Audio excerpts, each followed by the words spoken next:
The real true first lady in the Bible, of course, is Eve. In Hebrew, Chava is the mother of all life. However, when we talk about Abraham being our first father, first patriarch, so in that context, you can say Sarah is the first lady. So as always, there are nuances. But the bottom line is, let's talk about this. Now I have to also make another qualification. As you can tell, I'm a man. And at the end of the day, there's a certain lack of total credibility when a man talks about feminine mystique. It's like that joke they tell. A guy asks a woman and says, what do you... the joke they tell, I should repeat that. A woman asks a man, what do you think about feminine, woman's intuition? And he says a bunch of hogwash. He said, how did I know you were going to say that? So, yet, I'm not coming just from my own experience or perspective, though I've had great, wonderful women around me in my life, but also from the deeper mystical and spiritual perspective of the feminine archetype. And though, yes, a woman would probably be much more fitting to talk about this, but I want to share a few thoughts which may be meaningful to all of us. Gender issues in general, masculine, feminine, have been, especially lately, in the news and headlines. We're not really going to address that, but there's no question that there's a crisis and a challenge in identity in general, especially gender and sexual identity. That's why it's very good to often go back to the roots. And the Bible does teach us things that are surprisingly timely and extremely relevant to the 21st century. Despite the stereotype that one would think that these are archaic ideas. So we're going to talk about Sarah. Sarah and Abraham are the two pioneers, partners, that forged a new path. A path that was not driven by self-interest, but by the greater good. And not that they were pushovers, not that they forgot about their own needs, but they dedicated their lives to create a new way of looking at the world. Instead of it being about my interests and myself and my needs first, they had open home. Not only an open home, they went out, reached out to people, inspired them spiritually. As we're told in so many different ways, their chesed, their kindness, was legendary. But remember, they were the pioneers. It wasn't something that was a given and everybody was doing it. They were pioneers. As I discussed in the last program about Abraham, the first pioneer. But Sarah was the equal partner. So what do we learn about not just their general partnership, but Sarah's particular touch that we can learn about that teaches us so much today? So there's a fascinating episode in the Bible that after Sarah passes away, interestingly, it's after she passes away, we learn virtues about her that we didn't even know about before that. They were there, but they became far more apparent, which itself is a tremendous lesson in life that I just would like to stop and pause on for a moment. That if you really want to see someone's eternal contribution, it's not always when you see it in their lifetime, because in their lifetime they're present. So obviously they're having their influences. Do you know when you really see it? When they're physically no longer here. Are they remembered? Is there a legacy? I'm speaking now to you almost 4,000 years later, 3,800 years since Sarah lived. And there's indeed a chapter called The Life of Sarah. What it actually talks about is life after her passing, because that's when you suddenly see, more than ever, the real impact. As I said, when the light is shining, but when the light is dimmed, or you don't see the person's light, are they still affecting generations to come? And she did indeed. And here's the story. So after she passes away, Abraham determines it's time for Isaac to find Isaac a bride. He sends a servant who goes out and finds Rebekah. Rebekah finally meets Isaac. Long story, but they come together. And here's their first encounter, where you talk about love at first sight, but not in the Hollywood superficial style. We're talking about a love that would last not just in their lifetime, but thousands of years. Many people say they fall in love. 2 years later, they're fighting an ugly divorce war in court. They meet. Isaac brings her into the tent. They lived in tents. Into Sarah's tent. And he sees that it's like his mother reappearing. Now, most of us don't want to marry someone like our mother.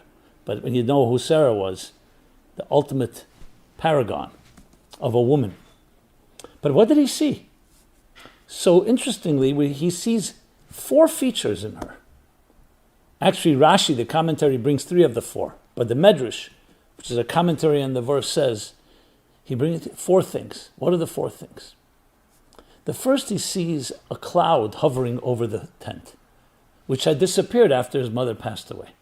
The second thing, he sees a flame burning from Friday to Friday, all week.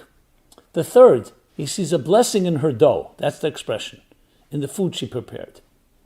And the fourth thing, he sees that the doors of the tent are open and welcoming to everyone, whoever wants to come from any direction. That's the fourth one Rashi does not cite. But those are the 4. Now, when you think about it, it sounds okay, nice, a little poetic, romantic. But no, they signify 4 tremendous features in the feminine mystique that if we were able to somewhat bottle it into a formula, we would have a very different world. Now, many of you may already be following these guidelines, but it's worthwhile describing them. So what do these 4 signify? The cloud, the flame, the blessing in the dough, and the 4-sided, the doors open in all directions. It signifies the 4 most important features in a human being in general, and especially in a woman. The cloud. You can go into a home, and the home may be a beautiful home, beautiful furniture, curtains, paintings, a mansion, in every possible way. But it could be a cold home. It could be a home where you don't feel an aura. You don't feel a cloud. You don't feel a vibe, in modern lingo. I remember someone telling me, someone grew up in Europe, very aristocratic and wealthy home. Her father had owned a small island in Greece. They would go boating half a year. I mean, lived a life of complete luxury. But I remember once when she said to me, with tears in her eyes, it was the most glorious home, but there was no one there. I was there with a few nannies. My parents, who were not even talking to each other, barely came home. It was a house without love. And the first thing that came to mind, I said to her, you know, Sarah had a cloud in her tent. I don't know how luxurious it was, but there was a cloud. The cloud represents a hovering presence. The mystics explain that in life we need 2 things. We need what is called internal energy, and we need what is called transcendent energy. Internal energy is like when you eat and drink, you need to digest food to sustain you. Clothing, on the other hand, is important, but it surrounds you. And a home is even more so. It's called in the Kabbalistic terms makif. It's a transcendent energy. And it's hard to put your finger on it. As I said, you can have a beautiful home, you can have beautiful clothing, you can have beautiful furniture. But then there's the aura in the home. And when Isaac saw, after his mother passed away, that aura had dissipated, and he saw it return, Rivka. That's number 1. The second thing was the flame that burned from Friday to Friday. So, of course, right away reminds us of lighting the fire, the Ner Shabbat, the candle that we light before Shabbat, before holidays, Friday to Friday. But here the key thing is that it burned all week. It didn't just burn for a few hours. What does that symbolize? So let's talk about light. What is light? Light is an interesting entity.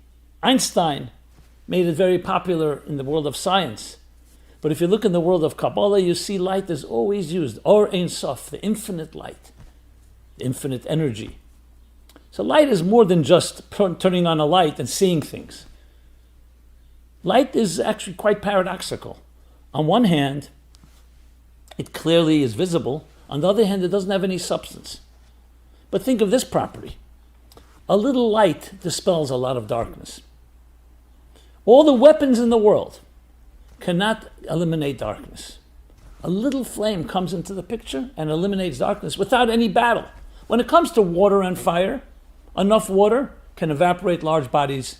Enough water can extinguish a large fire. Enough fire can evaporate large body of water. And they struggle, they battle. They're equal adversarial forces. When it comes to light and darkness, as soon as a little light enters into the darkest room, that area will be illuminated. You may need more light to illuminate a darker space, a larger dark space. But light doesn't have any battle going on. Indeed, King Solomon in Ecclesiastes compares it to wisdom. He says, wisdom dominates over folly, over nonsense. A wise person over a foolish person, like light over darkness. There's no battle. The battle is only when there is no light. Darkness is the absence of light. What is it relevant in our case? Ushering in the Shabbat, ushering in that sacred day, that oasis in a busy world, and especially in a world like ours, requires something far deeper, far more subtle than all the weapons and all the instruments and all the gadgets that we have. All it is lighting a little flame. And what he saw by his mother and then by Rebecca returned, he saw she didn't just light a flame, but a flame burned all the time. Imagine being in a home where even when darkness enters, there's pain, suffering, all the things symbolized by darkness. Even when we have setbacks, or we have dark moments of despair, whether it's man-made or whether it just comes our way from above, whether it's abuse, whether it's trauma, other losses, insecurities, fears, all associated with darkness, there's always a little flame burning, a pilot flame, always, from Friday to Friday. Why only from Friday? Why not just say forever? Because it gets renewed every week. It's not just the same thing, but it's always there. Imagine having a mother, a spouse, a wife, where you know no matter what happens, the flame is always burning. There'll always be a smile.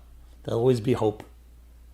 And there'll always be that power that doesn't battle, doesn't require battle. It's very gentle.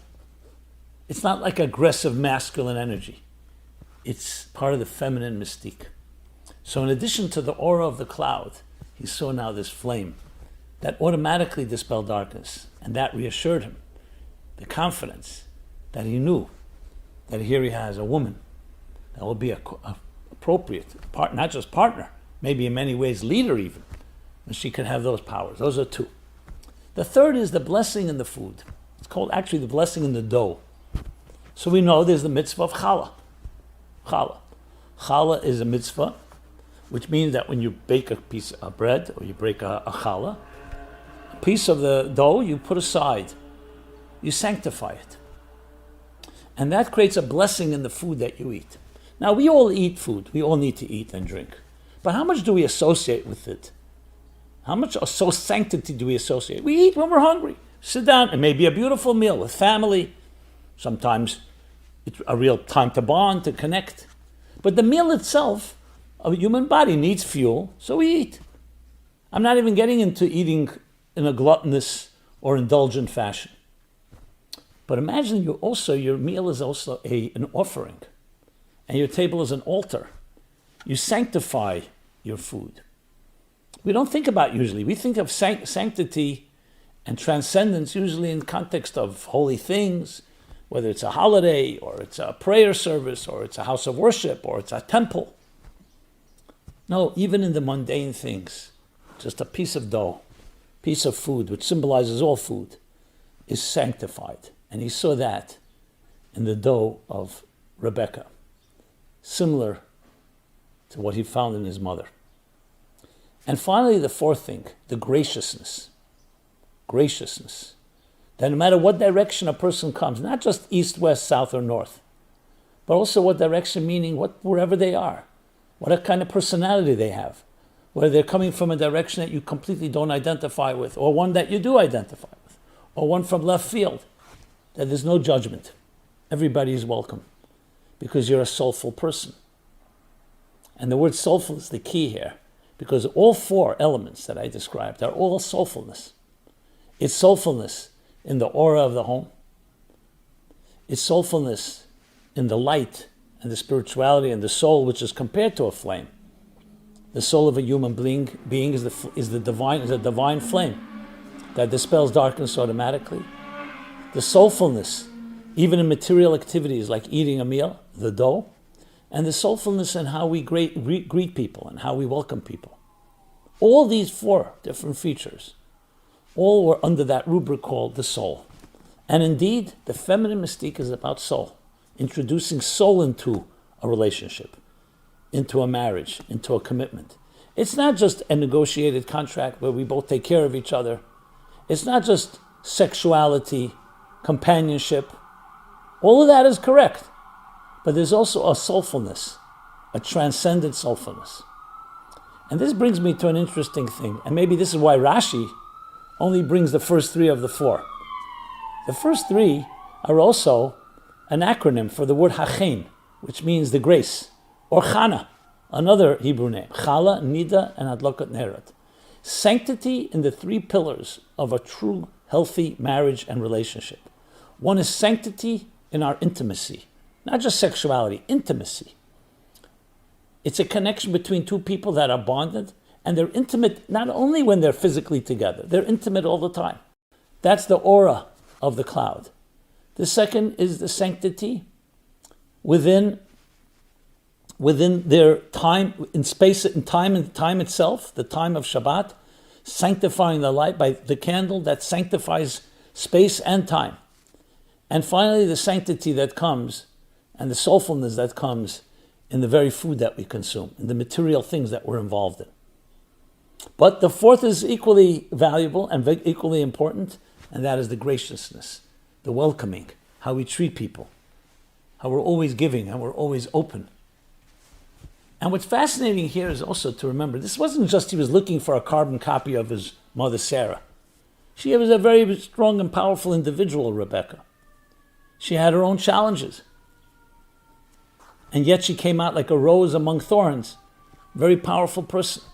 And as such, she was her own unique self, but the features are eternal. The features are ones that we can look at thousands of years later and say, do we have that in our lives? Do we have that soulfulness in relationships? Because that's the main thing that's missing. You know, in a relationship, I've given many relationship workshops, and we always talk about compatibility. Physical compatibility, sexual compatibility. We talk about emotional compatibility, intellectual compatibility. And you think if you have those three, what's missing? But all those three are subject to change. The fourth compatibility, which was introduced here in the story of Sarah, is the spiritual compatibility. Do you share a vision with another? What kind of home do you want to build? What kind of children you want to bring in this world? What kind of mark do you want to make in the universe? When someone comes into your home, how would you like them to feel? How would you like them to go? What do you want them to go away with? In other words, the eternal things in life, the eternal values. Now, in the world in which we live, we have so many comforts, such ease. Press a button, you get something within a half an hour. We often lose sight and become desensitized to the soulfulness of these four features of Sarah, which is the true power of the feminine. Now, men, masculine, also have feminine aspects to them. They also have soulfulness. However, in some ways, maybe it is simply because a man is physically stronger. It sometimes can obfuscate his more spiritual nature. And women, generally speaking, tend to have that more revealed. But we live in a world where many women think that they have to play by man's game and by the man's rules, which is very sad, because the way the Kabbalists and the mystics put it is that we're really looking to create a feminine universe, where the masculine is a means to help tame the aggression of this world. But the goal is to reveal the feminine energy, which is the soulfulness of Sarah. And that's the true feminine mystique. That is the true quintessential woman. And it's beautiful in its own right. Is the intimate energy within, not the expressive one. As much as we speak and as much as we express ourselves, and that's critically important, there are things that can never really be spoken. And that's ultimately what Isaac recognized in his mother, and then in the next generation, Rebecca. So the First Lady was the First Lady, not just as the First Ladies in our White House in the United States or other First Ladies. This was the first real lady. Now, Chava, this is not in any way a slight to her, because she embodied these qualities as well, as it's spoken about, but we're putting it in the context of the leaders, Abraham and Sarah, as they pioneered the path of bringing virtue and justice into what can be a hostile, dark universe. And I mention specifically hostile, dark universe because these features are what we give, are the tools that we have that can counter any darkness. The aura and the intimacy of the cloud, the light and the flame, of the eternal flame, I should say. The spirituality within matter, within the mundane, within materialism, the blessing and the dough, and the graciousness to all people from every possible direction. I hope I did a little justice to this great lady called Sarah, and I hope we all can learn lessons from her, all of us, in making our world a more gentler, kinder place, and turning our world into a garden, not just into a shelter, but into a garden, a beautiful garden. This has been Simon Jacobson, our new series called Biblical Characters Decoded, Lessons in Life. We're talking about Sarah, the First Lady in the Bible. Please go to meaningfullife.com. That's our website where you can find a schedule of upcoming events and programs, topics, you name it, from A to Z. Check it out. If you like the ideas, please share them with others. It's all about sharing. And we'd love to hear your feedback, your comments, your thoughts, your suggestions. Thank you so much, and be blessed.